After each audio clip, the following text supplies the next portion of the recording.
Well, earlier this year, Brisbane Square Library held an event called Drag Queen Storytime.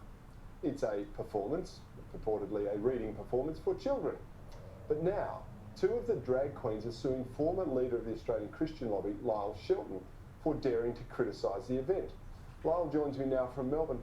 Welcome, Lyle. Thank you for your time. Surely everyone is entitled to their opinion and free speech in respect to events that affect children or community events in their neighbourhood.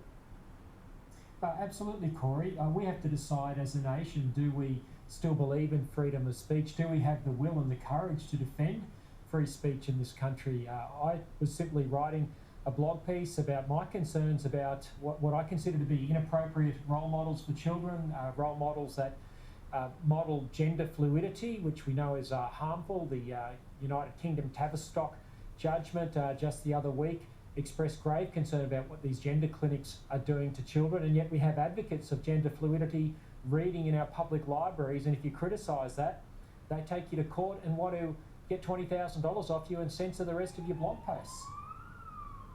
Yeah, well, Lyle, this is interesting because, it's clear that you don't hold ill will towards individuals. We all have our own personal choices about how we want to live our lives and do what we want to do. But if something is at odds with your own personal beliefs, surely there must be an opportunity for you to express that freely and fully without causing or without people taking unnecessary offence on a blog or in a public forum, because if we stifle freedom of speech, if we stifle people's opinions, we're going down the path of communist China. You might have heard what we were talking about just previously. I did, Cory. I was listening with great interest, and you're quite right. I don't hold any ill will against the two drag queens that were performing or reading to children and presenting the sort of role model that they think is appropriate to children.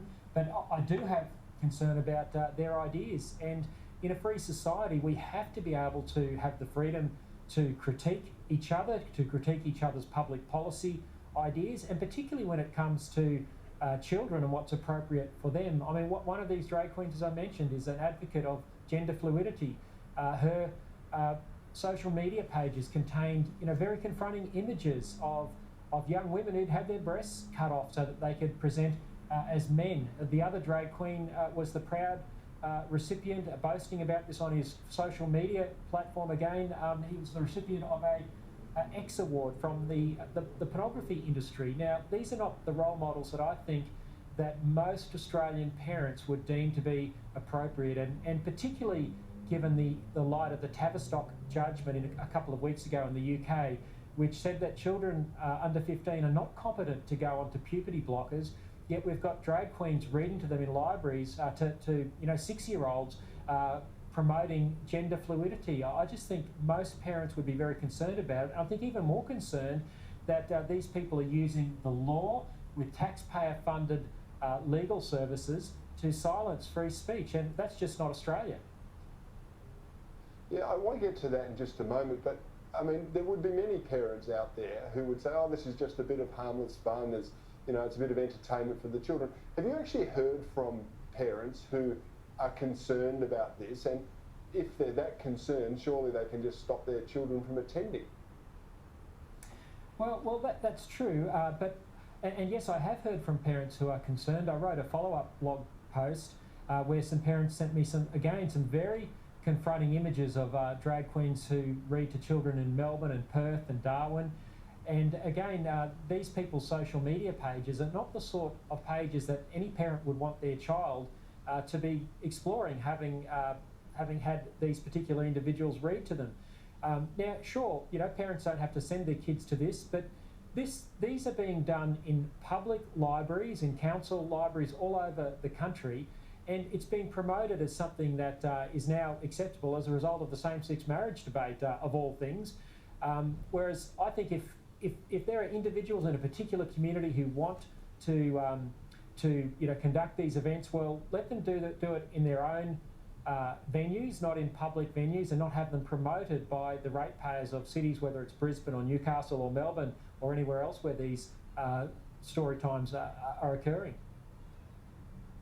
Well, Lyle, we know that there are consequences of the gender transition debate and for young children in particular.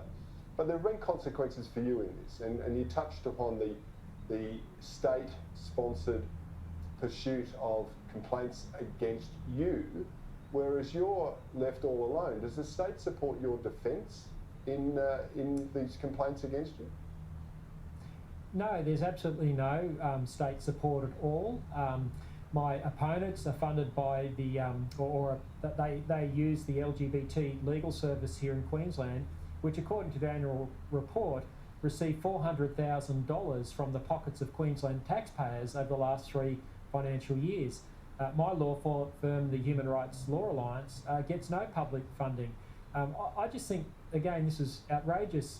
During the marriage debate, and Cory, I know you were a participant there, we said that the same-sex marriage activists wouldn't stop at redefining marriage. There would be more, that freedom of speech and the indoctrination of children would be consequences. I just didn't expect those consequences to flow so quickly. I didn't expect to find myself embroiled in this so quickly. I thought it might be on a slower burn, but these people are aggressive, they're taxpayer funded, they're determined to wipe out freedom of speech, and they are determined to indoctrinate children in their worldview, and they're determined to make sure there's no debate about the appropriateness or otherwise of their vision for what children should be exposed to. Yeah, I think many of our viewers would be deeply concerned that taxpayers' organisations that may have been set up with the highest of motives and the greatest of intentions are now being weaponised, just like words are being weaponised. They're changed at the whim of a senator, say in America, where sexual preference was deemed to be offensive, and the dictionary online changed it to say it was an offensive term. These sorts of things are really dangerous precedents, and they take a toll on all of us who are determined to speak truth to power and determined to keep another voice in the public arena. So I wish you luck. I say the best of intentions to you, because I know your intentions in this are merely about representing the views of a great many parents. So Lyle Shelton, thank you so much for joining me tonight. Thanks so much, Cory.